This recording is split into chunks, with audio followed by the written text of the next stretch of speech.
اعوذ باللہ من الشیطان الرجیم بسم اللہ الرحمن الرحیم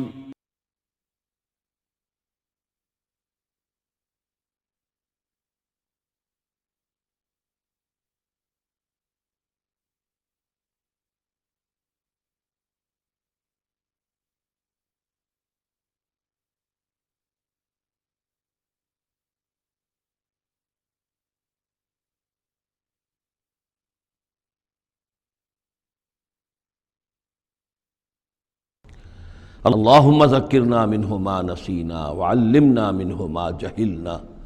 وارزقنا تلاوتہ آناء اللیل وآناء النہار واجعلہ لنا حجتا یا رب العالمین آمین۔ اب ہم اللہ کے نام سے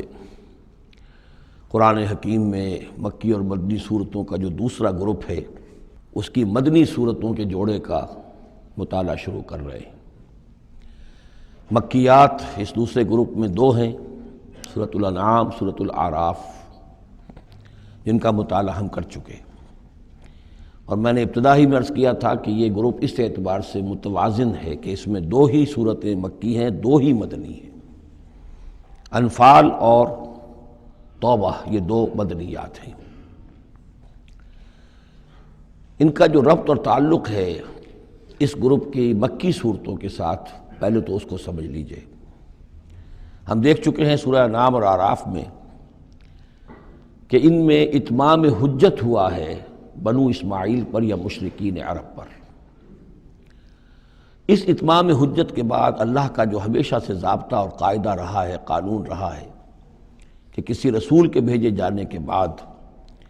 اور اس کی جانب سے اتمام حجت کے کیے جانے کے بعد بھی اگر کوئی قوم کفر پر اڑی رہے بحیثیت مجموعی تو اس پر عذاب الہی آتا ہے، عذاب استیصال۔ اگرچہ یہ عذاب مختلف شکلوں میں آیا، کہیں کسی قوم کو ان کے اپنے ہی علاقوں میں سیلاب بھیج کر اور غرق کر دیا گیا جیسے حضرت نوح علیہ السلام، کہیں کوئی بہت تیز آندھی بھیجی اور اس کے نتیجے میں جیسے کہ قوم عاد کے اوپر عذاب آیا، کہیں زلزلہ آیا، کہیں آسمان سے پتھراؤ ہوا جیسے کہ عمورہ اور صدوم کی بستیوں پر ہوا،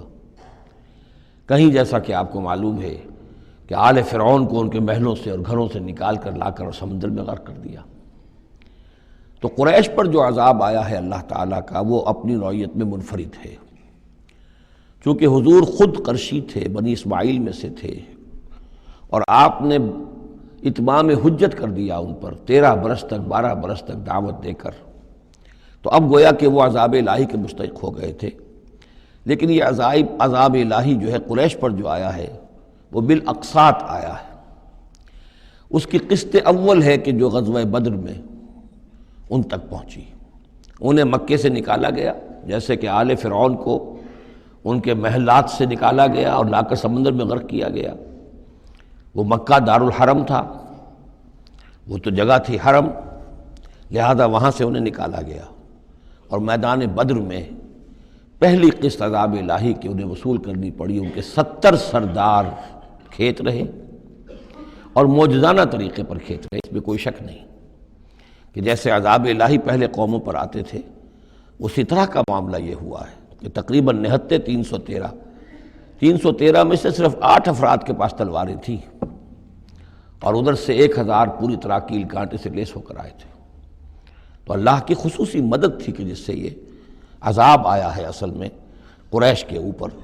اور تقریباً تمام بڑے بڑے نامور سردار جو ہیں وہی میدان میں کھیت رہے، 70 ان کے قیدی ہو گئے۔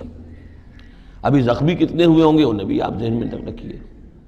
تو یہ عذاب کی پہلی قسط تھی جو غزوہ بدر میں آئی ہے، اور پھر عذاب کا آخری مرحلہ آیا ہے سن 9 ہجری میں، جب مشرکین عرب کو آخری الٹیمیٹم دے دیا گیا کہ اب بس چند مہینے کی تمہیں مہلت دی جا رہی ہے، اس کے اندر اندر یا ایمان لے آؤ اور یا تمہیں تہہ تیغ کر دیا جائے گا۔ فَإِذَا انسَلَخَ الْأَشْهُرُ الْحُرُمُ فَاقْتُلُوا الْمُشْرِكِينَ حَيْثُ وَجَدتُّمُوهُمْ۔ اب یہ انتہائی اس کے توہین اور تذلیل کے ساتھ چیلنج تھا۔ یہ دوسری بات ہے کہ وہ سب لوگ ایمان لے آئے اور یہ قتل عام کی نوبت نہیں آئی، لیکن یہ کہ یہ آخری قسط تھی۔ وہ آخری قسط جو ہے سورہ توبہ میں بیان ہوئی ہے، اور عذاب کی پہلی قسط جو ہے وہ سورہ انفال میں ہے۔ ان دونوں صورتوں کو جمع کر دیا گیا تاکہ انعام اور اعراف میں بنو اسماعیل پر یا مشرکین عرب پر اتمام حجت، اور انفال اور توبہ میں ان پر جو عذاب الہی نازل ہوا اس کی تفصیل۔ تو یہ تو ہے معنوی ربط اس گروپ کی مکی اور مدنی صورتوں کے مابین۔ باقی جو یہ سورہ انفال ہے اس کے بارے میں نوٹ کر لیجئے کہ غزوہ بدر کے فوراً بعد متصلاً بعد نازل ہوئی ہے، گویا کہ سورہ آل عمران جو ہم پڑھ چکے ہیں اس سے پہلے ہے اس کا نزول، اس کے اکثر و بیشتر حصے سے پہلے نازل ہوئی ہے۔ تو یہ زمانی ترتیب جو ہے اگر یہ ذہن میں نہ رہے تو پھر اس سے کافی خلجان پیدا ہو جاتا ہے۔ اس کا جو پس منظر ہے وہ یہ غزوہ بدر کا معاملہ سمجھنا بہت ضروری ہے۔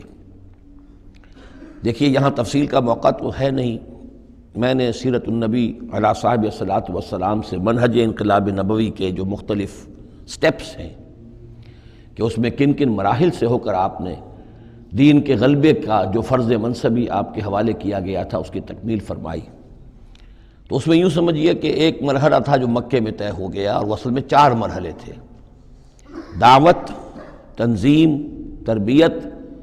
اور صبر محض۔ وہاں ہاتھ اٹھانے کی اجازت نہیں تھی۔ ہم پڑھ آئے ہیں، سورہ نساء میں آ چکا ہے کہ اس وقت حکم تھا کفو ایدیکم، اپنے ہاتھ بندھے رکھو، تمہارے چاہے ٹکڑے اڑا دیے جائیں، تمہیں زندہ جلا دیا جائے، تم کوئی انتقامی کارروائی تو دور کی رہی، مدافعانہ کارروائی بھی نہیں کرو گے۔ No raising of hands even in self defence. یہ 4 مراحل تھے جو چلتے رہے تاں آ کے ایک طرف تو اب حضور کے پاس جانثاروں کی ایک جماعت تیار ہو گئی جو سرد و گرم چشیدہ تھے، ہر طرح کے حالات میں سے گزر چکے تھے، سختیاں جھیل چکے تھے، قربانیاں دے چکے تھے، ان کے اخلاص مع اللہ میں کسی شک و شبے کی گنجائش نہیں تھی، ان کے دل جو ہیں خالص ہو چکے تھے اللہ کے لیے۔ اور دوسری طرف یہ کہ اللہ تعالیٰ نے ایک دار الہجرت کا انتظام کر دیا،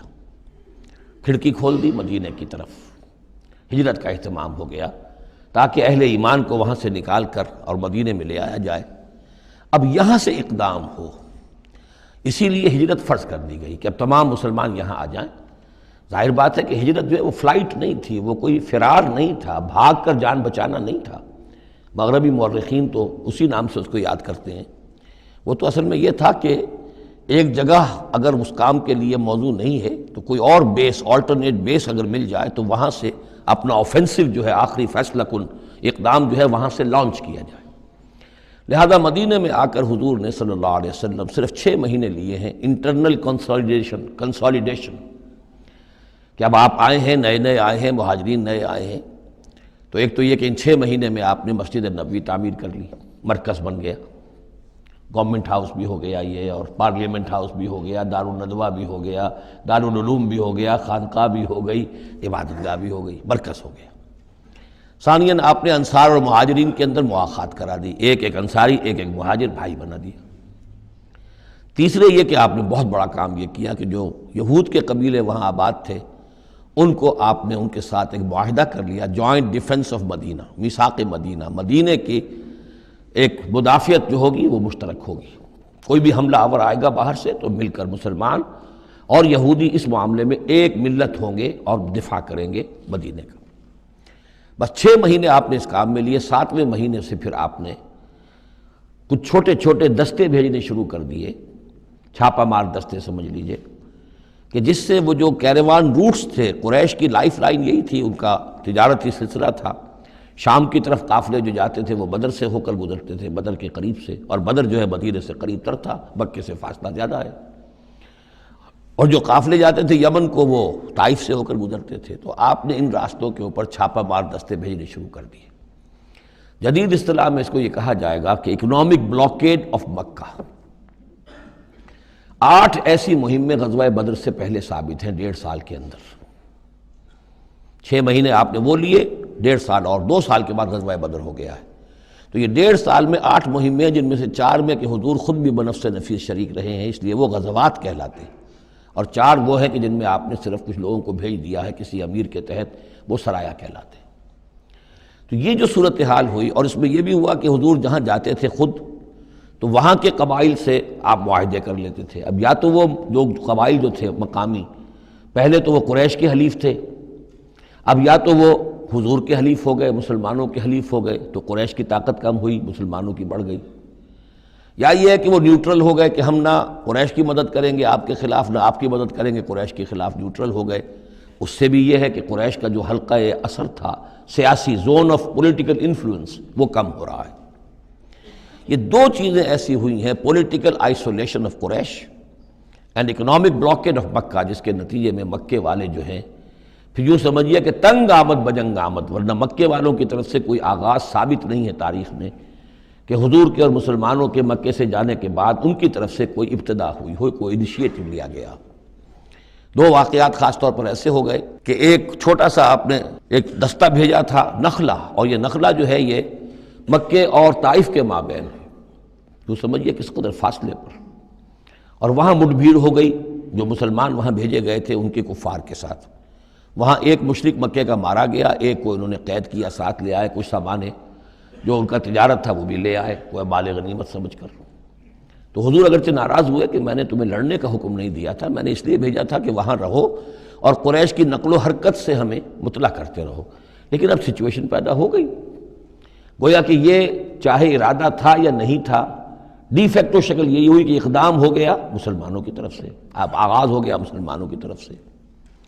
ادھر جب ابو سفیان لے کر جا رہے تھے بہت بڑا قافلہ شام کی طرف، تو حضور نے اس کا تعاقب کیا، لیکن وہ تیزی سے نکل گئے تھے۔ لیکن جب واپس آ رہے تھے اور 50,000 دینار کا سامان تھا ان کے قافلے کے اندر، بہت لدا پدا قافلہ، انہیں یہ خطرہ ہوا کہ اب پھر محمد صلی اللہ علیہ وسلم اور ان کے ساتھی کہیں لوٹیں گے ہمیں اور ہمارے اوپر حملہ کریں گے، روکیں گے ہمارا راستہ۔ تو انہوں نے یہ کی دوہری حکمت عملی کی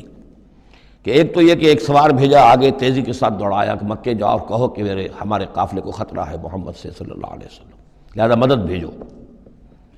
اور ادھر یہ کیا کہ وہ عام راستہ جو تھا، جو بدر سے ہو کر گزرتا تھا، اسے چھوڑ کر ساحل سمندر کے ساتھ ساتھ نیچے سے ہو کر وہ نکل بھی گئے۔ اب وہاں مکے میں یہ دونوں چیزیں بیک وقت پہنچ گئیں، ایک طرف وہ نخلا سے لوگ روتے پیٹتے چیختے چلاتے ہمارا آدمی مار دیا محمد کے آدمیوں نے، وہ آ گئے، ادھر سے وہ آ گیا جو ابو سفیان کا بھیجا ہوا تھا ایلچی کہ دوڑو دوڑو دوڑو تمہارا قافلہ محمد لوٹنے والے ہیں اور یہ ہے اور وہ ہے۔ بس وہ وار کرائی وہاں ہوئی اور 1000 کا لشکر جو ہے وہاں پر پھر جمع کیا گیا اور 900 اونٹ فراہم کیے گئے اور 100 گھوڑوں کا ایک رسالہ تیار کیا گیا اور وہ لوگ مکے سے نکل آئے۔ یہ صورتحال ادھر ہو رہی تھی۔ ادھر یہ ہے کہ حضور صلی اللہ علیہ وسلم نے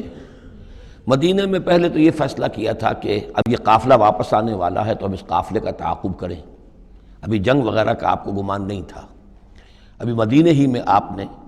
یہ جو ہے اس ایسا ارادہ ظاہر کیا کہ جیسے پہلے بھی گئے تھے، جب قافلہ جا رہا تھا شام کی طرف تو تعاقب کیا تھا، ایسے جب آ رہا ہے تو اسے انٹرسیپٹ کریں۔ لہذا ایک تو مشاورت ہوئی ہے مدینہ میں، آیا چلنا چاہیے یا نہیں چلنا چاہیے، وہ میں بعد میں عرض کروں گا جب ہم آیتیں پڑھیں گے۔ پھر جب کچھ لوگ نکل آئے اور یہ نہیں سمجھا گیا تھا کہ کوئی جنگ ہونی ہے، کوئی بڑا لشکر آ رہا ہے، اس وقت تک اطلاع نہیں تھی،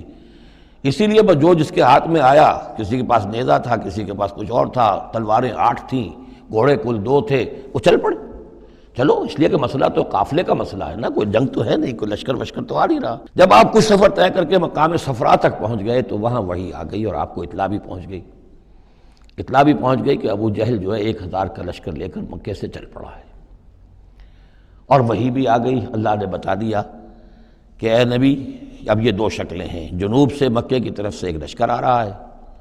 کیل کانٹے سے لیس ہے، شمال سے قافلہ آ رہا ہے، اور میرا یہ وعدہ ہے کہ ان دونوں میں سے ایک ضرور تم کو دے دوں گا، تم کو فتح حاصل ہو جائے گی، یہ میرے اہل ایمان کو بتا دیجئے اور ذرا مشورہ کیجئے۔ تو دوسری مشاورت جو ہے وہ مدینے سے نکل کر ہوئی ہے مقام صفرا میں۔ یہ اصل میں جو چیزیں اگر سامنے نہ ہوں تو پھر یہ بہت خلجان ہوتا ہے، اور اکثر لوگوں کو، مترجمین کو اور مفسرین کو بہت خلجان رہا ہے ان آیات کے سمجھنے میں۔ اور اس کے علاوہ جو ایک خلجان رہا ہے وہ یہ رہا ہے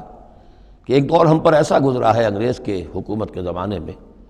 اور خاص طور پر جب نئی نئی مغربی سائنس اور مغربی تہذیب کا ہم پر حملہ ہوا ہے، تو چونکہ مغرب کے لوگوں نے یہ کہا کہ یہ اسلام تو تلوار سے پھیلا ہے، بوئے خون آتی ہے اس قوم کے افسانوں سے، تو ہمارے ہاں کچھ مخلص لوگ تھے، نیک لوگ تھے، جو چاہتے تھے کہ اسلام کو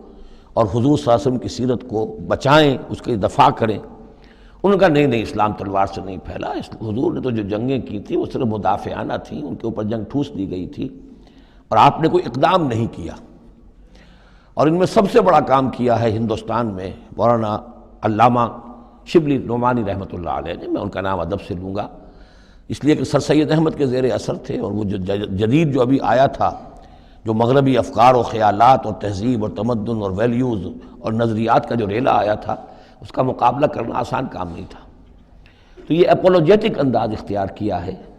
شبلی نعمانی نے، اور اس میں یہ ہے کہ وہ جو ابتدائی جو 8 جو غزوات اور سرایا ہیں جو بدر سے پہلے ہوئے، انہیں بالکل تقریباً نظر انداز کر دیا ہے، تاکہ یہ ثابت نہ ہو کہ انیشیٹو حضور کی طرف سے ہوا ہے۔ تو یہ چیز جو ہے میں سمجھتا ہوں کہ ایک خاص دور کا تقاضا تھی، وہ دور اب گزر چکا۔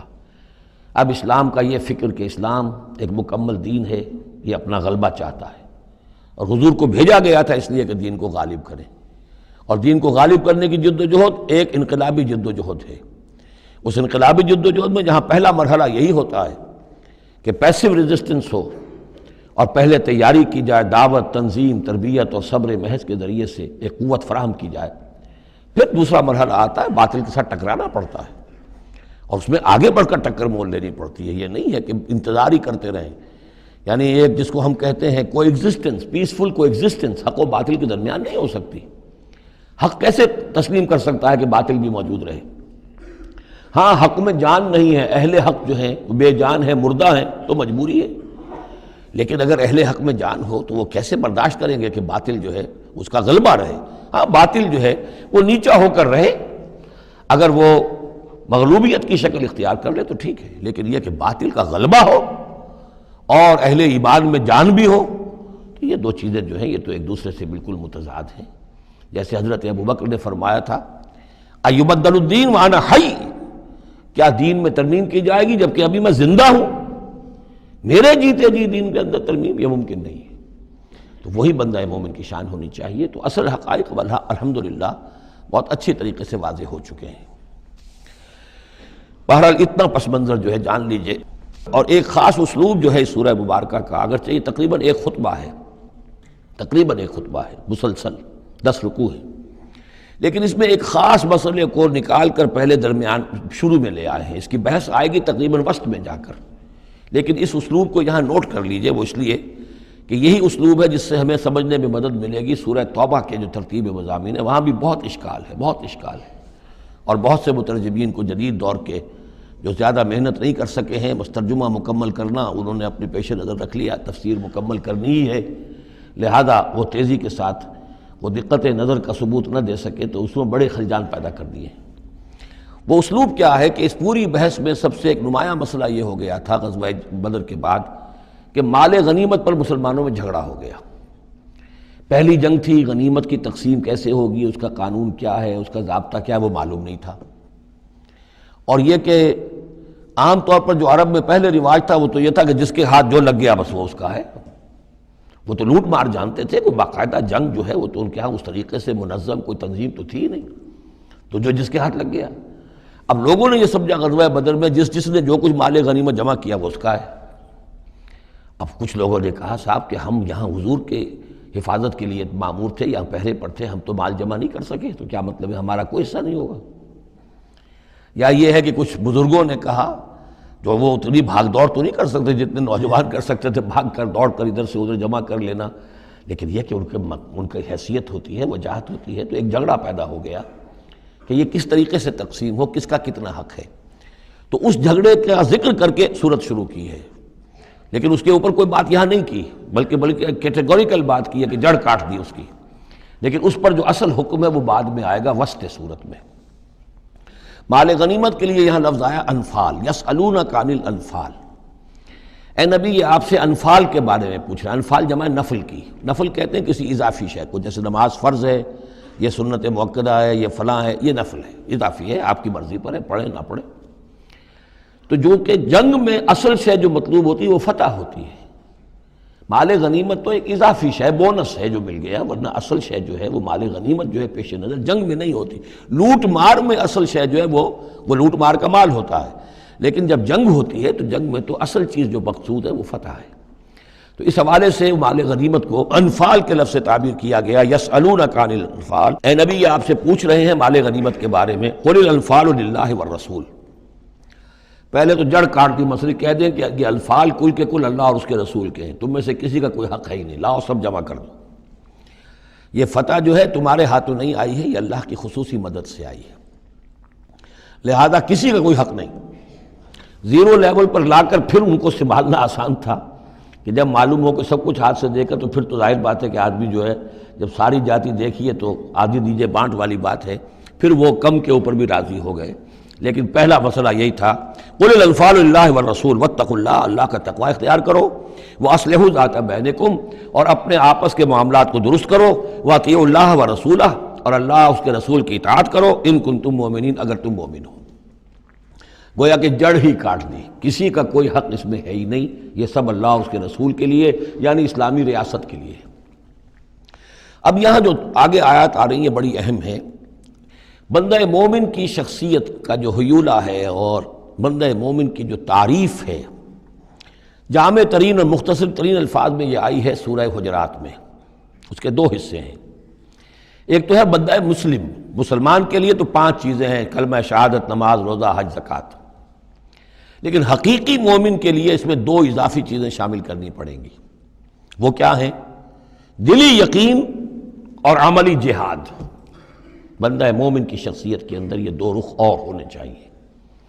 جو صرف مسلمان ہے، کلمہ شہادت، نماز، روزہ، حج، زکوٰۃ، بنی الاسلام علی 5، شہادت اللہ الہ الا اللہ وان محمد رسول اللہ واقام الصلاۃ وایتاء الزکوٰۃ وصوم رمضان وحج البیت۔ لیکن مومن، انما المؤمنون الذین آمنوا باللہ ورسولہ ثم لم یرتابوا، یقین والا ایمان، دل میں ایمان،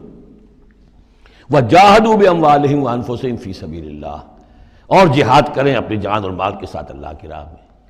اب یہاں یوں سمجھیے کہ سورہ حجرات کی اس آیت نمبر 15 میں جو ڈیفینیشن آئی ہے، جیسے پرکار ہوتی ہے، پرکار کو کھول دیا۔ ایک حصے کی کیفیات کو یہاں اس سورہ انفال کے شروع میں لے آئے ہیں، اور دوسری جہاد والی کیفیات کو سورہ انفال کے آخر میں لے آئے ہیں۔ تو یہ پرکار یہاں کھلی ہوئی ہے اس ڈیفینیشن کی۔ تو ایک حصہ ڈیفینیشن کا یہاں آ رہا ہے، انما المؤمنون الذین اذا ذکر اللہ وجلت قلوبہم، اہل ایمان، حقیقی مومن تو وہ ہیں کہ جب اللہ کا ذکر کیا جاتا ہے تو ان کے دل لرز جاتے ہیں۔ وَإِذَا تُلِيَتْ عَلَيْهِمْ آیَاتُهُ، اور جب انہیں اس کی آیات پڑھ کر سنائی جاتی ہیں، زادتہم ایمانا، ان کے ایمان میں بڑھوتری ہوتی ہے، اضافہ ہوتا ہے۔ وَعَلَىٰ رَبِّهِمْ يَتَوَكَّلُونَ، اور وہ اپنے رب پر توکل کرتے ہیں۔ الَّذِينَ يُقِيمُونَ الصَّلَاةَ، جو نماز کو قائم رکھتے ہیں۔ وَمِمَّا رَزَقْنَاهُمْ يُنْفِقُونَ، اور جو کچھ ہم نے انہیں دیا ہے اس میں سے اللہ کے لیے، اللہ کے دین کے لیے خرچ کرتے ہیں۔ انفاق فی سبیل اللہ مراد ہے۔ اولئک ھم المؤمنون حقا، یہ وہ لوگ ہیں جو سچے مومن ہیں، حقیقی مومن ہیں۔ لیکن نوٹ کر لیجئے یہ بھی ابھی آدھی ڈیفینیشن آئی ہے، اس سورہ مبارکہ کے آخر میں آئے گی، اور وہاں جا کے پھر یہی الفاظ آئیں گے۔ یہ آیت نمبر 74 ہے، والذین آمنوا وہاجروا وجاہدوا فی سبیل اللہ والذین آووا ونصروا اولئک ھم المؤمنون حقا لہم مغفرۃ ورزق کریم۔ اس کے بعد ایک آیت اور بعد میں ہے، سورت ختم ہو جاتی ہے۔ تو لاسٹ بٹ 1 آیت، اور ادھر پہلی کے بعد دوسری،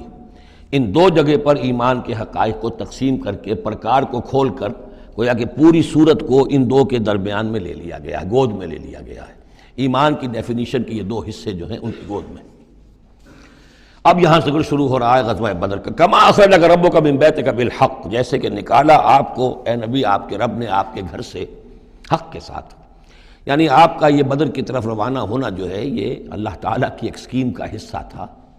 اللہ کی اپنی ایک تدبیر ہے۔ وَإِنَّ فَرِيقًا مِّنَ الْمُؤْمِنِينَ لَكَارِهُونَ، اہل ایمان میں سے کچھ لوگ اسے پسند نہیں کر رہے تھے۔ یہ کون لوگ؟ یہ ہے وہ پہلی مشاورت جو مدینہ ہی میں ہوئی ہے۔ ان میں ظاہر بات ہے مدینہ میں منافق بھی تھے، جن کا خیال یہ تھا لڑنے بھیڑنے کا، لوٹ مار کرنے کا، یہ کوئی فائدہ ہے بھلا؟ بس ٹھیک تبلیغ کرنی چاہیے، اچھی بات کہنی چاہیے، نیک بات کہنی چاہیے، یہ کیا طریقہ ہے؟ منافقین کا ایلیمنٹ موجود تھا۔ جو اس کو پسند ہی نہیں کرتے تھے، اس لیے کہ جنگ کا سلسلہ چل نکلا تو ہمیں بھی جانا پڑے گا، ہماری جان اور مال کے اوپر بھی آنچ آئے گی، تو نپ دی ایول ان دی بڈ، اس سے تو بہتر ہے کہ اس کو یہیں پر ختم کرو۔ اس اعتبار سے ویسے بھی کچھ انسانی فطرت ایسی ہوتی ہے، کچھ نیک سرشت لوگ بھی ہوتے ہیں کہ آخر اس سے کیا فائدہ نکلے گا، ابھی کوئی خاص جو ہے قریش کی طرف سے تو اقدام ہوا نہیں تھا، ہم آگے بڑھ کر جو ہے یہ جو بات اقدام کر رہے ہیں تو آخر اس کا فائدہ کیا ہے؟ تو یہ اس قسم کی باتیں اس وقت کہی گئیں۔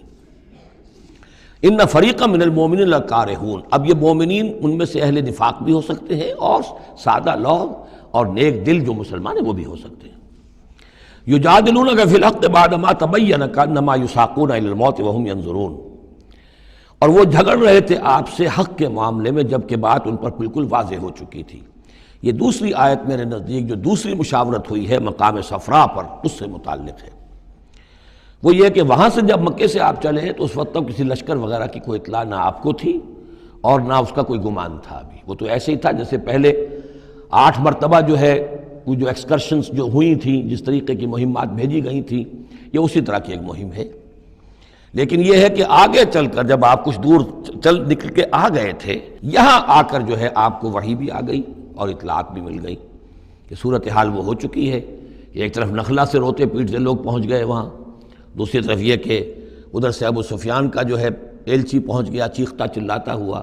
اور 1000 کا لشکر لے کر ابو جہل نکل پڑا ہے بدر کی طرف، اب وہ بدر کی طرف آ رہا ہے، ادھر سے قافلہ بدر کی طرف آ رہا ہے شمال سے۔ اس وقت اللہ تعالیٰ نے فرمایا، اور یہ مشاورت جیسا کہ میں نے کہا تھا جیسے کہ حضرت طالوت نے کی تھی، ایک آزمائش اپنی فوج کی کہ جو اس دریا میں سے پانی پیے گا سیر ہو کر پیے گا اس کا مجھ سے کوئی تعلق نہیں، اسی طرح کا آپ نے مشاورت کا معاملہ اللہ تعالیٰ کے حکم سے مسلمانوں کے سامنے رکھ دیا۔ بعدما تبین کانما یساقون الی الموت، تو لوگ ایسے محسوس کر رہے تھے جیسے انہیں دھکیلا جا رہا ہو موت کی طرف، وہم ینظرون، اور وہ دیکھ رہے ہوں۔ ظاہر بات ہے یہ کیفیت تو کٹر جو منافق تھے وہاں پر انہی کی ہو سکتی تھی۔ وَإِذْ يَعِدُكُمُ اللَّهُ إِحْدَى الطَّائِفَتَيْنِ أَنَّهَا لَكُمْ، اور جب کہ اللہ تعالیٰ وعدہ کر رہا تھا تم سے کہ ان دونوں گروہوں میں سے ایک تمہیں مل جائے گا، ایک پر تمہاری فتح گارنٹیڈ ہے۔ وَتَوَدُّونَ أَنَّ غَيْرَ ذَاتِ الشَّوْكَةِ تَكُونُ لَكُمْ، اور اے مسلمانوں تم یہ چاہتے تھے کہ ادھر جاؤ جدھر کے کانٹا لگنے کا کوئی اندیشہ نہ ہو، اس لیے کہ بمشکل 50 یا 100 آدمی تھے اس قافلے کے ساتھ، اور اونٹ تھے بے شمار، اور جو میں نے آپ کو بتایا بہت بڑی مقدار کے اندر جو ہے 50,000 دینار کا جو مال تھا ان کے پاس، تو ان کو تو آسانی سے قابو کیا جا سکتا تھا، اس میں اندیشہ کم تھا۔ پھر دلیلیں بھی عقلی آ گئی ہوں گی کہ حضور ہمارے پاس تو کچھ ہتھیار بھی نہیں ہے، کچھ نہیں ہے، ہم تیاری کر کے مدینے سے نکلے ہی نہیں ہیں، تو اچھا ہے پہلے یہ کہ ہم جا کر ان پر قبضہ کر لیں تو ان کے ہتھیار بھی ہمیں مل جائیں گے، تو پھر لشکر سے لڑنے کے لیے ہم بہتر پوزیشن میں ہوں گے۔ تو عقل و منطق بھی یہ گویا کہ ان کے ساتھ تھی۔ وَيُرِيدُ اللَّهُ أَن يُحِقَّ الْحَقَّ بِكَلِمَاتِهِ، اور اللہ یہ چاہتا تھا کہ اپنے بات کو اپنے فیصلے کے ذریعے سے حق کا حق ہونا ثابت کر دے۔ وَيَقْطَعَ دَابِرَ الْكَافِرِينَ، اور کافروں کی جڑ کاٹ دے۔ یہ قطع دابر القوم الذین ظلموا، کافر قوم کی جڑ کاٹ دی گئی، جو ہم پڑھ کر آئے سورہ اعراف میں۔ اللہ کا ارادہ یہ تھا، اگر عام جو دنیاوی قواعد و ضوابط ہیں، فزیکل لاز ہیں، اس کے تحت یہ ہوتا تو اتنی بڑی بات ہی نہ ہوتی۔ اسے یوم الفرقان بنانا تھا کہ نمایاں ہو جائے کہ اللہ کس کے ساتھ ہے، حق کدھر ہے، اور یہ اسی وقت ہو سکتا تھا جبکہ یہ کنٹراسٹ برقرار رہتا کہ بے سر و سامان 313 گئے ہیں اور کیل کانٹے سے لے 1000 کے ساتھ ان کا مقابلہ ہوا ہے، اور پھر انہیں اللہ نے فتح دی ہے۔ لہذا اللہ کی مرضی کچھ اور تھی۔ یرید اللہ ان یحق الحق بکلماتہ ویقطع دابر الکافرین، اللہ چاہتا تھا کہ اپنی باتوں کے ذریعے سے حق کا حق ہونا ثابت کر دے اور کافروں کی جڑ کاٹ دے۔ یہ یحق الحق کا، تاکہ سچا ثابت کر دے حق کو، سچ کو، ویبطل الباطل، اور باطل ثابت کر دے باطل کو، باطل ہونا اس کا ثابت ہو جائے۔ ولو کرہ المجرمون، خواہ یہ مجرموں کو کتنا ہی ناگوار ہو۔ استستغیثون ربکم، یاد کرو جب کہ تم اپنے رب سے استغاثہ کر رہے تھے، دعائی دے رہے تھے کہ اللہ اب ہماری مدد فرما۔ فاستجاب لکم، تو اللہ نے تمہاری دعا کو قبول کیا تھا۔ انی ممدکم بألف من الملائکۃ مردفین، کہ میں تمہاری مدد کروں گا 1000 ملائکہ سے جو لگاتار آئیں گے، پے بپے آئیں گے۔ 1000 کا لشکر آیا ہے نا، تو 1000 فرشتے ہم تمہاری مدد کے لیے بھیج دیں گے۔ وما جعلہ اللہ الا بشرا، اور اللہ نے اس کو نہیں بنایا مگر تمہارے لیے بشارت، وَلِتَطْمَئِنَّ بِهِ قُلُوبُكُمْ، اور تاکہ تمہارے دل مطمئن ہو جائیں۔ وَمَن نَّصْرُ إِلَّا مِنْ عِندِ اللَّهِ، اور مدد تو اللہ کی طرف سے ہوتی ہے، فرشتوں کو بھیجے بغیر بھی وہ مدد کر سکتا ہے، کن فیکون کی شان کے ساتھ وہ جو چاہے کر دے۔ لیکن یہ کہ تمہارا جو اپنا ایک سوچنے کا انداز ہے، بر بنائے طبع بشری، تمہاری تسکین کے لیے ہم نے یہ شکل کر دی کہ 1000 دشمن آ رہا ہے تو 1000 فرشتہ تمہاری مدد کے لیے ہم بھیج دیں گے۔ ان اللہ عزیز الحکیم، یقیناً اللہ تعالیٰ سب زبردست ہے اور حکمت والا۔ اذ یغشیکم النعاس امنۃ منہ، جبکہ تم کو ڈھانپ لیا تھا ایک اونگ نے جو امن کی اور تسکین کا ذریعہ بن گیا اللہ کی طرف سے۔ یہ 2 معجزے ہوئے ہیں خاص اس وقت، معجزے اس معنی میں کہ عام حالات میں یہ چیزیں نہیں ہوتی، لیکن اس میں کوئی خرق عادت نہیں ہے۔ معجزہ اس معنی میں نہیں ہے کہ اس کو چیلنج کر کے حضور نے دکھایا ہو، اس معنی میں نہیں، بس یہ کہ غیر معمولی اللہ کی نصرت کی شکلیں ہیں۔ ایک تو یہ کہ حالانکہ معاملہ بڑا یعنی سخت تھا، لیکن رات کو جا کے پڑاؤ پر مسلمان سوئے اطمینان سے، بڑی عمدگی سے نیند آئی، دل میں وہ دغدغہ نہیں تھا، اللہ پر اطمینان تھا، اللہ کے لیے نکلے تھے، لہذا ان کو وہ بے چینی اور تشویش اور کل کیا ہو جائے گا، رہیں گے کہ نہیں رہیں گے، زندگی ہوگی موت، کچھ نہیں، نیند آئی، انہیں اطمینان سے سوئے، صبح کو اٹھے تو وہ گویا کہ چاق و چوبند تھے۔ نمبر 2 یہ ينزل علیکم من السماء ماء، اور جب کہ اتارا اس نے تم پر آسمان سے پانی، بارش ہو گئی،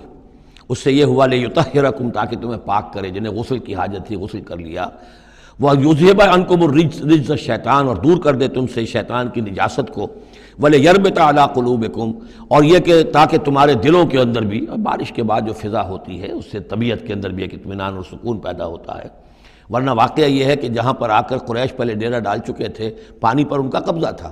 اب یہاں پانی نہیں تھا، بارش ہوئی تو وہ نشیبی جگہ میں انہوں نے ایک اپنا حوض بھی جمع کر لیا، پانی بھی جو ہے وہ ان کے پاس فراہم ہو گیا۔ وَيُثَبِّتَ بِهِ الْأَقْدَامَ، اور پانی جب برسا تو مٹی دب گئی، مٹی کے جمنے کی وجہ سے پاؤں بھی دب گئے، وہ جگہ جو تھی وہاں پر جو ہے اہل ایمان جو مجاہدین تھے ان کے پاؤں قدم جمنے کی صورت پیدا ہو گئی۔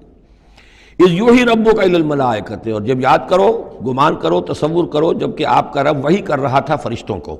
انی معکم، وہ جو 1000 فرشتہ اللہ نے بھیجا، انی معکم، میں تمہارے ساتھ ہوں، فثبتوا الذین آمنوا، تو جاؤ اور اہل ایمان کے قدموں کو جما دو، اہل ایمان کے دلوں کو جما دو۔ سألقی فی قلوب الذین کفروا الرعب، عن قریب میں ان کافروں کے دلوں میں رعب ڈال دوں گا، ان پر دہشت طاری ہو جائے گی۔ فاضربوا فوق الاعناق، پھر مارنا ان کی گردنوں کے اوپر جیسے چاہے، واضربوا منہم کل بنان، اور مارنا ان کی ایک ایک پور پر۔ یعنی یہ کہ جب کسی شخص پر کوئی شخص دہشت زدہ ہو جائے تو اس کے اندر قوت مدافعت نہیں رہتی، پھر گویا کہ وہ جو بھی حملہ آور ہے اس کے رحم و کرم پر ہے، جدھر سے چاہے چوٹ لگائے، جدھر سے چاہے مارے۔ ذالک بانہم شاقوا اللہ ورسولہ، اور یہ سزا ان کو اس لیے دی جائے گی کہ انہوں نے مخالفت کی، ضدم ضدہ کی، دشمنی کی اللہ کی اور اس کے رسول کی۔ ومن یشاقق اللہ ورسولہ فإن اللہ شدید العقاب، اور جو اللہ اور اس کے رسول کا دشمن ہو جائے اور اس سے ضدم ضدہ کرے تو اللہ تعالیٰ بھی سزا دینے میں بہت سخت ہے۔ ذالکم فذوقوہ، دیکھو اب یہ قریش سے خطاب ہے، ذالکم فذوقوہ، دیکھو یہ آگے پہلی قسط وصول کرو، چکھ لو اس کو۔ وَأَنَّ لِلْكَافِرِينَ عَذَابَ النَّارِ، اور ابھی جو تمہارے یہ کھیت رہے ہیں ان کی سزا یہی ختم نہیں ہو گئی ہے، ان کے لیے جہنم کا عذاب ہے۔ یا ایھا الذین آمنوا اذا لقیتم الذین کفروا زحفا، اہل ایمان جب تمہارا مقابلہ ہو جائے کافروں سے میدان جنگ میں، یہ زحف کہتے ہیں جبکہ باقاعدہ 2 لشکر ایک دوسرے کے سامنے مد مقابل بن کر آئیں، ایک چھاپا مار جنگ ہوتی ہے، جیسے کہ 8 جو پہلی اس سے مہمیں تھیں وہ جنگ کی شکل نہیں تھی بلکہ وہ مہمیں تھیں چھاپا مار، لیکن اب یہ پہلی مرتبہ جنگ ہوئی ہے، لہذا اس کے حوالے سے بات ہو رہی ہے۔ یا ایھا الذین آمنوا اذا لقیتم الذین کفروا زحفا فلا تولوہم الادبار، تو تم ان کو پیٹھ مت دکھاؤ، پیٹھ مت موڑو، مطلب یہ کہ کھڑے رہو، ڈٹے رہو، مقابلہ کرو، جان چلی جائے لیکن یہ کہ پیچھے قدم نہ ہٹے۔ وَمَن يُوَلِّهِمْ يَوْمَئِذٍ دُبُرَهُ، اور جو کوئی بھی اس روز اپنی پیٹھ دکھا دے گا یعنی میدان جنگ سے بھاگے گا، 2 استثناءات کے ساتھ، الا متحرفا لقتال، سوائے اس کے کہ یا تو وہ کوئی داؤ لگا رہا ہو جنگ کے لیے، جیسے 2 آدمی بھی جنگ کرتے ہیں اور تلوار اور اس کے ساتھ، تو کوئی ذرا ادھر ہٹتا ہے، پیچھے کو ہٹتا ہے، وہ بھاگنا نہیں ہوتا بلکہ وہ تو در حقیقت ایک ٹیکٹیکل موو ہے، وہ تو ایک اپنے داؤ کے لیے ذرا پیچھے ہٹنا، اب اس وقت میسرہ کو پیچھے کر لیا جائے اور جو میمنہ ہے اسے آگے بڑھایا جائے، یہ بات اور ہے۔ او متحیزا الی فئۃ، یا یہ ہے کہ کوئی اور جمعیت ہے جس کی طرف جا کر ملنا ہے اور اس کے لیے ریٹریٹ ہو رہی ہے، تو آرڈرلی ریٹریٹ یہ ایک علیحدہ شے ہو جائے گی، اور ٹیکٹیکل موو یہ علیحدہ شے ہو جائے گی۔ تو آرڈرلی ریٹریٹ اور ٹیکٹیکل موو، ان دو کے سوا اگر کوئی بھگدڑ کے اندر کوئی جان بچا کر بھاگا فقط باب غضب من اللہ، تو اس نے تو اللہ کا غضب جو ہے وہ کما لیا۔ ومأواہ جہنم، اس کا ٹھکانہ جہنم ہوگا، وبئس المصیر، اور وہ بہت ہی برا ٹھکانہ ہے۔ اب یہاں وہ بات آ گئی فلم تقتلوہم، اے مسلمانوں تم نے انہیں قتل نہیں کیا، ولکن اللہ قتلہم، اللہ نے انہیں قتل کیا۔ ویسے تو یہ کہ فاعل حقیقی اللہ ہے، ہم جو کام بھی کرتے ہیں اور جس شے کے اندر بھی کوئی تاثیر ہے وہ اللہ ہی کی وجہ سے، لا فاعل فی الحقیقت ولا مؤثر الا اللہ، عام حالات میں بھی یہ ہے، لیکن یہ خاص حالات تھے جن میں اللہ تعالیٰ کی خصوصی مدد آئی ہے۔ فلم تقتلوہم ولکن اللہ قتلہم وما رمیت اذ رمیت ولکن اللہ رما، اور اے نبی آپ نے بھی جو کنکریوں کی مٹھی بھر کر پھینکی تھی، آپ نے کنکریاں لیں اپنی مٹھی میں اور پھینکا کفار کے لشکر کی طرف، شاہت الوجوہ، چہرے جو ہیں بگڑ جائیں، تو یہ پتہ نہیں کہاں تک اللہ نے ان کنکریوں کو پہنچایا ہے۔ تو فرمایا اور آپ نے جب وہ کنکریوں کی مٹھی پھینکی تھی، ما رمیت اذ رمیت، آپ نے نہیں پھینکی تھی، ولکن اللہ رما، یہ تو اللہ تعالیٰ نے پھینکی تھی۔ ہاتھ ہے اللہ کا، بندہ مومن کا ہاتھ۔ وَلِيُبْلِيَ الْمُؤْمِنِينَ مِنْهُ بَلَاءً حَسَنًا، تاکہ اللہ تعالیٰ اہل ایمان کے جوہر نکھارے، ان کے اندر کی چھپی ہوئی جو صلاحیتیں ہیں، مخفی ہیں، انہیں اجاگر کرے۔ یہ ذرا نوٹ کر لیجئے، بلا یبلو کے معنی ہوتا ہے آزمانا، تکلیف میں ڈال کر کسی آزمائش میں۔ ابلا یبلی جب یہ باب افعال سے آتا ہے تو کسی کے جوہر کو نکھارنا، کسی کی جو خابیدہ جو ہیں اس کی صلاحیتیں ان کو ابھارنا، یہ ہے ابلا۔ لیبلی المؤمنین منہ بلاء حسنا، تاکہ اللہ تعالیٰ خوب اہل ایمان کے اوپر ان کے جو ہے جوہر نکھارے۔ ان اللہ سمیع علیم، یقیناً اللہ سب کچھ سننے والا اور جاننے والا ہے۔ ذالکم وان اللہ موہن کید الکافرین، یہ تو ہو چکا، اب اس جنگ کا جو نتیجہ تھا قریش تم نے دیکھ لیا، لیکن آئندہ بھی سمجھ لو اللہ تعالیٰ کافروں کے تمام چالوں کو ناکام بنا دے گا۔ یہ اہل ایمان سے بھی خطاب ہو گیا اور یہ کہ کفار کے لیے بھی، اور پھر کفار سے خطاب ہے، ان تستفتحوا فقد جاءکم الفتح۔ اصل میں ابو جہل جو لشکر کا وہ سمجھیے کمانڈر ان چیف کی حیثیت سے آیا تھا، اسے اتنا یقین تھا کہ میں نے اتنی تیاری کی ہے، اتنا ساز و سامان ہے کہ ہم مسلمانوں کو کچل کر رکھ دیں گے، تو پہلے سے پروپیگنڈا شروع کر دیا تھا، یہ یوم الفرقان ہوگا، یہ پتہ چل جائے گا اللہ کس کے ساتھ ہے۔ اللہ کو تو وہ بھی مانتے تھے، اللہ کے ساتھ دیویوں دیوتاؤں کو مانتے تھے نا، اللہ کے منکر تو نہیں تھے، لیکن یہ کہ ادھر اللہ ہی اللہ تھا، ادھر اللہ کے ساتھ اور منات اور دیوتا وہ بھی تھے، تو یہ کہ اللہ کس کے ساتھ ہے یہ ثابت ہو جائے گا۔ یعنی وہ اتنا یقین تھا اسے، جیسے 65 کی جنگ میں لاہور، فال آف لاہور دکھا دیا گیا BBC ٹیلی ویژن کے اوپر، کہ ہو چکا لاہور جو ہے اس پر تو بھارتی فوج کا قبضہ ہو چکا، اتنا یقینی تھا۔ اسی طرح اس نے یوم الفرقان کہا، تو اسی کو اللہ تعالیٰ نے یوم الفرقان بنا دیا تاکہ منکشف ہو جائے، یہ بات مبرہن ہو جائے کہ اللہ کس کے ساتھ ہے۔ اس اعتبار سے اس کی دعا بھی بڑی عجیب ہے، جو اس نے آ کر بدر سے ایک رات قبل جب کہ حضور بھی دعا مانگ رہے تھے اور طویل ترین سجدہ کیا تھا، اس نے بھی دعا کی تھی، اور وہ دعا جو ہے وہ موحدانہ دعا ہے، اس میں کسی لات عزا حبل منات کا کوئی تذکرہ نہیں۔ اللہم، اے اللہ، اقطعنا للرحم وعین الغدات، جس نے ہمارے رحمی رشتے کاٹ دیے ہیں، کل تو اسے ذلیل و خوار کر دے۔ یعنی اس کا جو سب سے بڑا چارج تھا، الزام تھا حضور پر، وہ یہ تھا کہ اس شخص نے آ کر ہمارے خاندانوں میں تفریق پیدا کر دی، بھائی کو بھائی سے جدا کر دیا، ایک بھائی مسلمان ہو گیا وہ علیحدہ ہو گیا، باقی بھائی کافر ہیں، ایک دوسرے کے دشمن ہو گئے،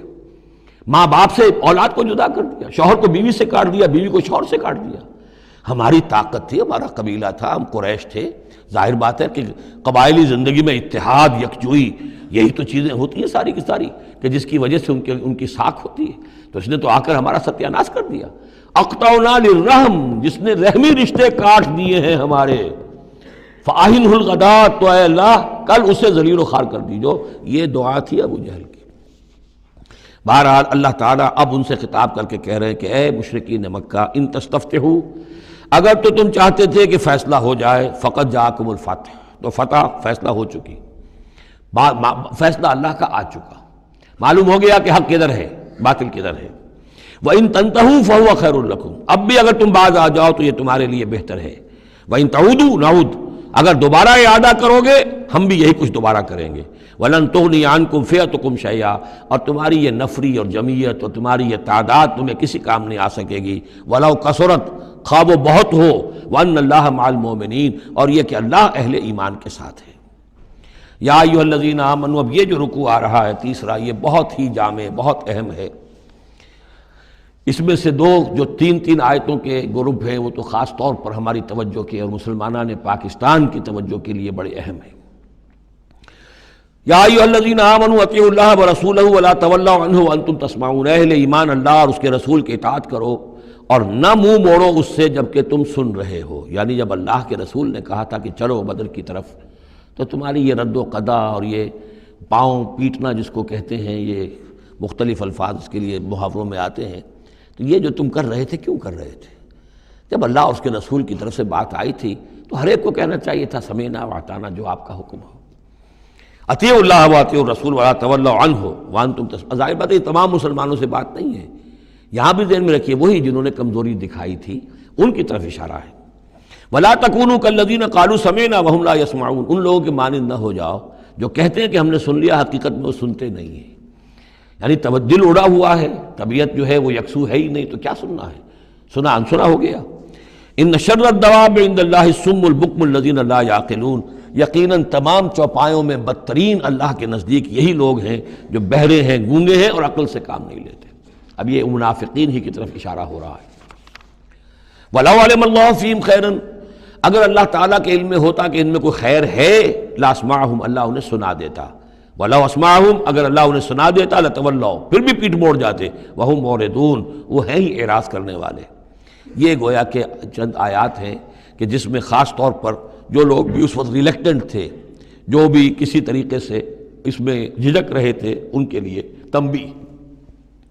اب تین آیات آ رہی ہیں۔ یا ایھا الذین آمنوا استجیبوا للہ وللرسول اذا دعاکم لما یحییکم، اہل ایمان لبیک کہا کرو اللہ کی پکار پر، اور خاص طور پر رسول کی پکار پر جب کہ وہ تمہیں پکارے اس شے کے لیے جس سے تمہیں زندگی ملے گی۔ تم جنگ میں جانے کو سمجھ رہے ہو کہ موت کا دروازہ ہے، یہ تو اصل زندگی کا دروازہ ہے۔ ولا تقولوا لمن يقتل في سبيل الله اموات بل احیاء ولكن لا تشعرون، تو یہ تو در حقیقت اللہ اور اس کے رسول جس چیز کی طرف تمہیں بلا رہے ہیں، حقیقی زندگی یہ ہے، روحانی زندگی یہ ہے، معنوی زندگی یہ ہے۔ یہ حیوانوں کی طرح جینا جو ہے یہ کوئی زندگی نہیں ہے، یہ تو در حقیقت اولئک کالانعام بل هم اضل، جو سورہ اعراف میں ہم پڑھ چکے ہیں، یہ حیوانوں کا سا زندگی گزارنا ہے۔ استجیبوا للہ وللرسول اذا دعاکم لما یحییکم واعلموا ان اللہ یحول بین المرء وقلبہ، اور جان لو اللہ تعالیٰ بندے اور اس کے دل کے درمیان حائل بھی ہو جایا کرتا ہے۔ یعنی اگر اللہ کے رسول کی پکار سنی اور انسنی کر دی، پھر سنی انسنی کر دی، پھر اللہ تعالیٰ پردہ بن جائے گا، اب سننے نہیں دے گا، معذور ہو جاؤ گے سننے سے۔ یہی وہ بات ہے جس کو کہیں کہتے ہیں ختم اللہ علی قلوبہم وعلی سمعہم، ان کے دلوں پر اللہ نے مہر کر دی ہے، ان کی سماعت پر، اور ہم پڑھ چکے ہیں سورہ انعام میں وَنُقَلِّبُ أَفْئِدَتَهُمْ وَأَبْصَارَهُمْ كَمَا لَمْ يُؤْمِنُوا بِهِ أَوَّلَ مَرَّةٍ، پہلی مرتبہ اگر نہیں کرو گے قبول تو پھر یہ ہے کہ تمہارے دل الٹ دیے جائیں گے، تمہاری نگاہیں الٹ دی جائیں گی۔ تو اس لیے بہت ہی ڈرنے کی بات ہے جو بھی مطالبہ دین کا سامنے آئے اور ایک دفعہ دل گواہ دے دے کہ ہاں ہے بات ٹھیک ہے، پھر اگر کنی کترائے گا انسان تو یہیں سے سزا نقد شروع ہو جائے گی، پھر وہ صلاحیت سلب ہو جائے گی، پھر اللہ حائل ہو جائے گا، یعنی قانون خداوندی، سنت خداوندی حائل ہو جائے گی، پھر آپ کے دل پر مہر لگے گی، آپ کے کانوں کے اوپر مہر لگے گی، آپ کی آنکھوں پر پردے پڑ جائیں گے۔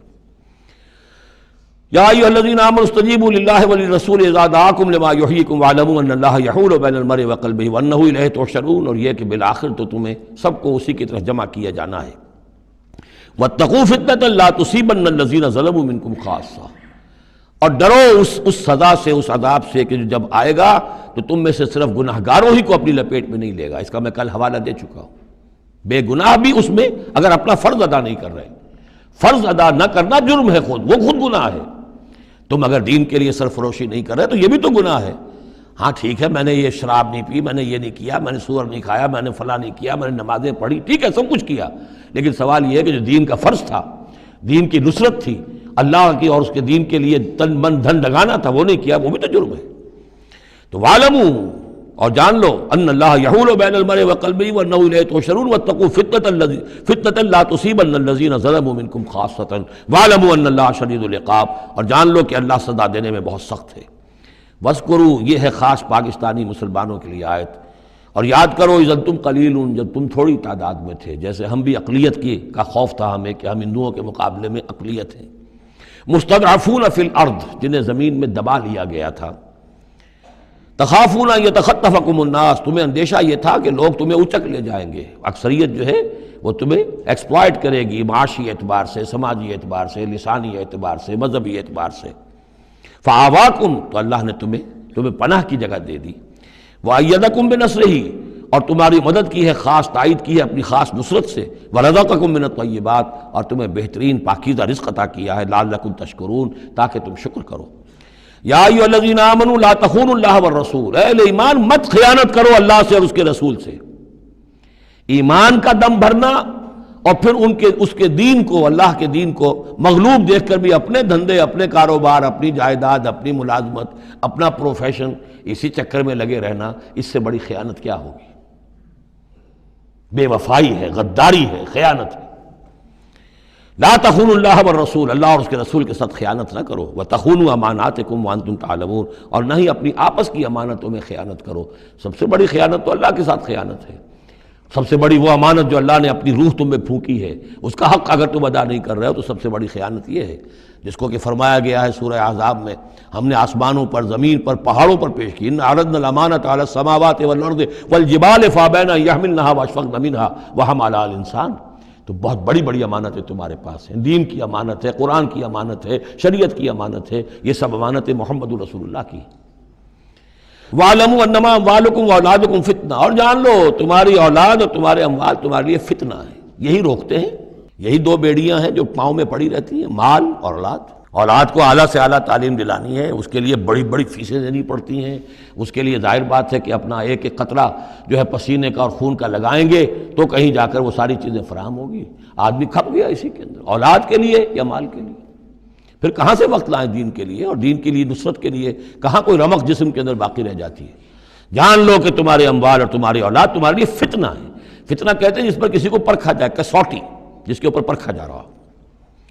وَأَنَّ اللَّهَ عِندَهُ أَجْرٌ عَظِيمٌ، اور یقیناً اللہ ہی کے پاس ہے بڑا اجر۔ یا ایھا الذین آمنوا ان تتقوا اللہ یجعل لکم فرقانا، اہل ایمان اگر تم اللہ کے تقوی پر برقرار رہو گے، تمہارے لیے فرقان، ایک کے بعد دوسری فرقان آتی رہے گی۔ پہلا فرقان تو یہ آ گیا ہے، یہ فتح جو تمہیں دی گئی ہے۔ وَيُكَفِّرْ عَنْكُمْ سَيِّئَاتِكُمْ، اور یہ کہ تمہارے سے تمہاری جو کمزوریاں ہیں، برائیاں ہیں، وہ اللہ تعالیٰ دور کر دے گا۔ وَيَغْفِرْ لَكُمْ، اور بخش دے گا۔ وَاللَّهُ ذُو الْفَضْلِ الْعَظِيمِ، اللہ بڑے فضل والا ہے۔ وَإِذْ يَمْكُرُ بِكَ الَّذِينَ كَفَرُوا، اب یہ ہجرت سے پہلے جو صورتحال تھی مکے میں کہ قریش کے سردار بیٹھتے تھے دارالندوہ میں، کیا کریں اب ہم محمد صلی اللہ علیہ وسلم کو قتل کر دیں، سازشیں ہوتی تھیں، اور اسی طریقے سے انہیں قید کر دیں، کہیں یہاں سے نکلنے پہ مجبور کر دیں، تو وہ جو سازشیں ان کی ہوتی تھی اور مشورے ہوتے تھے ان کا ذکر ہے۔ اور جب یاد کیجئے جب کہ وہ لوگ جو کافر ہوئے، یہ کافر لوگ آپ کے بارے میں مشورے کرتے تھے، چالیں چلتے تھے، اسکیمیں بناتے تھے، سازشیں کرتے تھے۔ لِیُثْبِتُوکَ کا نمبر ایک تو یہ کہ آپ کو کہیں قید کر دیں، اور یقتلوکَ یا قتل کر دیں، اور یخرجوکَ یا آپ کو اپنی بستی سے کہیں نکال دیں۔ وَيَمْكُرُونَ وَيَمْكُرُ اللَّهُ، وہ بھی چالیں چل رہے تھے، ان کی بھی اسکیمز تھیں اور اللہ کی اپنی اسکیم تھی۔ وَاللَّهُ خَيْرُ الْمَاكِرِينَ، اور ظاہر بات ہے کہ اللہ تعالیٰ بہترین ہے پلاننگ کرنے والا اور بہترین ہے تدبیر فرمانے والا۔ وَإِذَا تُتْلَىٰ عَلَيْهِمْ آيَاتُنَا قَالُوا قَدْ سَمِعْنَا لَوْ نَشَاءُ لَقُلْنَا مِثْلَ هَٰذَا، اور جب انہیں ہماری آیات پڑھ کے سنائی جاتی ہیں تو وہ کہتے ہیں ٹھیک ہے، بہت سن لی ہم نے یہ آیات، بہت محمد آپ نے سنا لیا، کوئی ایسی بات بھی نہیں ہے، ہم چاہیں گے تو ایسا ہی کلام ہم بھی کہہ لیں گے۔ جرت نہیں کی کسی نے کہ آئے کہ یہ کلام میں نے موضوع کیا ہے اور یہ قرآن کے برابر ہے، تو کوئی کمیشن بٹھا لیجئے، کوئی سازش بنا لیجئے کہ تو طے کریں، یہ جرت نہیں ہوئی۔ لیکن یہ کہہ دینے میں تو کوئی بات نہیں تھی، زبان کون پکڑے گا۔ لَوْ نَشَاءُ لَقُلْنَا مِثْلَ هَٰذَا، اگر ہم چاہیں گے تو ہم بھی ایسے کہہ دیں گے، کوئی ایسی بڑی بات نہیں ہے۔ یہ نضر بن حارث تھا کہ جس کی طرف یہ الفاظ منقول ہیں تاریخ اور سیرت میں۔ ان ھذا الا اساطیر الاولین، یہ نہیں ہے یہ مگر یہ کہ پچھلوں کی کہانیاں ہیں، قصے ہیں، جیسے آج بھی مستشرقین کہتے ہیں کہ کچھ تورات سے کچھ انجیل سے محمد نے لے لیا جوڑ جاڑ کر اور یہ قرآن بنایا ہے۔ اب تو خیر وہ دور ذرا بدل گیا ہے، یہ ذرا پچھلی صدی کی بات تھی، اس دور میں لوگ اس قسم کی باتیں زیادہ کرتے تھے۔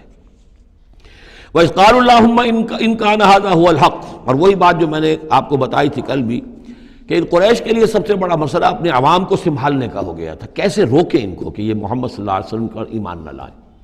اس کے لیے جو اور تدبیریں وہ کرتے تھے اسی کی طرح کی ایک تدبیر کا ذکر آ رہا ہے۔ مجمع عام میں کھڑے ہو کر دعائیں مانگ رہے ہیں، اے اللہ اگر یہ جو کچھ محمد کہہ رہے ہیں اگر یہ حق ہے اور تیرے پاس سے آیا ہے یہ قرآن، فامطر علینا حجارۃ من السماء وَإِذْ قَالُوا اللَّهُمَّ إِن كَانَ هَذَا هُوَ الْحَقَّ مِنْ عِندِكَ،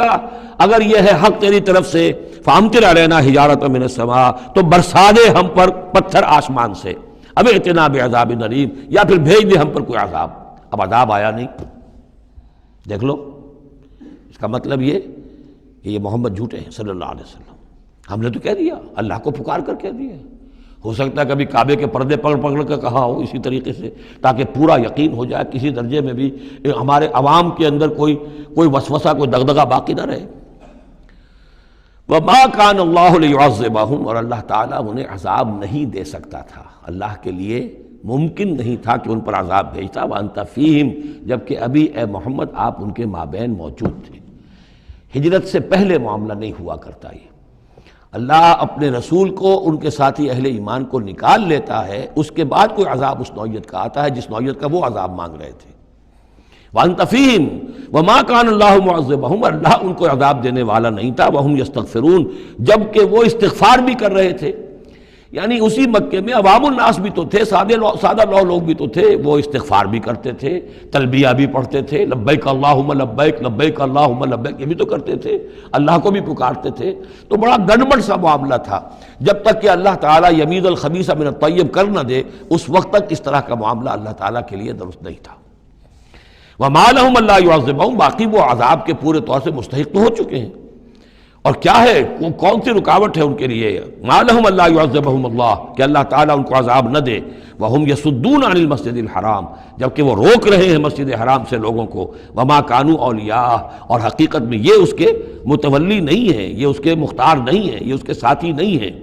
ان اولیاءہ الا المتقون، اس اللہ کے گھر کے تو ولی اور اس کے جو اصل مجاور کہہ لیجئے یا متولی کہہ لیجئے، وہ تو ہوں گے متقی لوگ جو اللہ کا تقوی رکھتے ہوں، اللہ کی بندگی کرتے ہوں۔ ولیکن اکثرہم لا یعلمون، لیکن ان کی اکثریت علم نہیں رکھتی۔ وما کان صلاتہم عند البیت، اور انہوں نے جو نماز کا حلیہ بگاڑا ہے، نہیں ہے ان کی نماز بیت اللہ کے پاس الا مقام و تصدیہ، سیٹیاں بجاتے ہیں، تالیاں پیٹتے ہیں، یہ ان کی نماز رہ گئی ہے۔ طواف کرتے تھے تو اس میں سب سے اونچا طواف تھا برہنہ طواف، اور نماز جو تھی ان کی وہ یہ تھی، سیٹیاں بجاتے ہوئے۔ جیسے کہ آپ کو معلوم ہے کہ بعض علاقوں میں مسجدوں کے اندر جب وہ میلاد کی محفلیں ہوتی ہیں تو اس کے اندر ڈھول اور ڈھمک کا، یہ میں نے سنا ہے کہ خاص طور پر افریقہ کے بعض ممالک میں کام ہوتا ہے۔ یہ اللہ کا شکر ہے اس حد تک کم سے کم یہ کہ بر عظیم پاک و ہند کے اندر جو بھی صورت ہوئی ہے وہ یہ مسجد کے اندر یہ خرافات نہیں ہوئی ہے، باقی باہر ہو رہی ہے جو بھی ہو رہی ہے۔ تو انہوں نے نماز کی بھی شکل یہ بنا دی تھی، فذوقوا العذاب بما کنتم تکفرون، تو اب چکھو مزہ عذاب کا اپنے کفر کی پاداش میں۔ ان الذین کفروا ينفقون اموالهم لیصدوا عن سبیل اللہ، ظاہر بات ہے یہ لشکر آیا تھا تو اس کے لیے بھی تو لاؤ لشکر تیار کرنا پڑا تھا نا، ساز و سامان، 900 اونٹ، 1000 آدمیوں کے لیے راشن بھی چاہیے تھا، مکے سے چل کے مدینے تک آنا ہے، جنگ میں رہنا ہے، تو یہ 10 اونٹ روزانہ جو ہے ذبح ہو رہے تھے اس فوج کے لیے۔ تو یہ سارا جو انفاق کیا ہے کچھ لوگوں نے کیا ہے نا، جو باطل کے لیے انفاق کر رہے تھے، شیطان کے لیے، وہ حزب الشیطان جو ہے، آخر وہ بھی تو مجاہد تھے، وہ مجاہد تھے فی سبیل الشیطان، فی سبیل الشرک۔ تو جو خرچ کر رہے ہیں اپنے مال لیصدوا عن سبیل اللہ، تاکہ لوگوں کو روک سکیں اللہ کے راستے سے، فسینفقونھا، وہ اور بھی خرچ کریں گے، ابھی انہیں اور بڑے لشکر تیار کرنے پڑیں گے، ثم تکون علیہم حسرۃ، پھر یہ سب ان کے لیے ایک حسرت بن جائے گی۔ سب کچھ مال بھی ہم نے لگا دیا، ساری جانیں ہم نے گنوا دی، کچھ نہ ہوا، محمد کا بال بیکا نہ کر سکے صلی اللہ علیہ وسلم، اللہ کا دین تو جا الحق وزہق الباطل ان الباطل کان زہوقا، ایک وقت آئے گا کہ اللہ کا دین جو ہے غالب ہو جائے گا۔ ثم یغلبون، پھر وہ مغلوب ہو کر رہیں گے، والذین کفروا الی جہنم یحشرون، اور جو ان میں سے کافر ہوں گے، جو اس وقت ایمان لے آئیں گے اللہ تعالیٰ ان کو معاف فرما دے گا، اور جو کفر پر اڑے رہیں گے وہ جہنم کی طرف گھیر کر لے جائے جائیں گے۔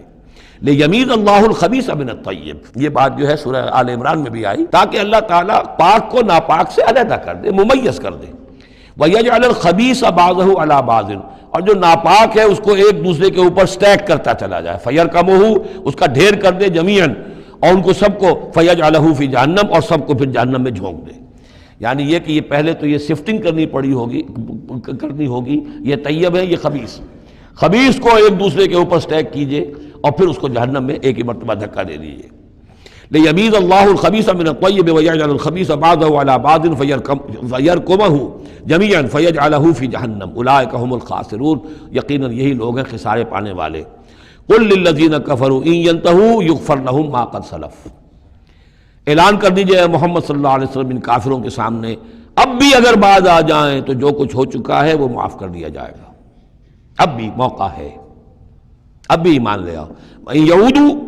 اور اگر وہ اعادہ کریں گے، دوبارہ یہی کچھ کریں گے، فقط بدت سنت الاولین، تو پچھلوں کی بھی داستانیں گزر چکی ہیں، ان کی جو بھی کچھ ان پر ہوا ہے وہ سب کو معلوم ہے۔ اب ظاہر بات ہے کہ وہ مکی قرآن تو نازل ہو چکا تھا،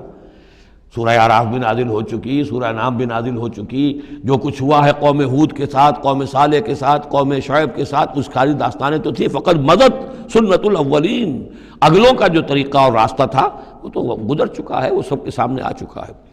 وَقَاتِلُوهُمْ حَتَّى لَا تَكُونَ فِتْنَةٌ وَيَكُونَ الدِّينُ كُلُّهُ لِلَّهِ، یہ سورہ بقرہ میں بھی آیت آئی تھی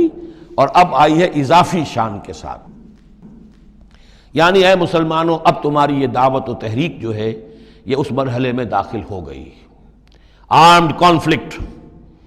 اب یہ 15 برس کے بعد حضور نے جب دعوت کا آغاز کیا ہے مکے میں،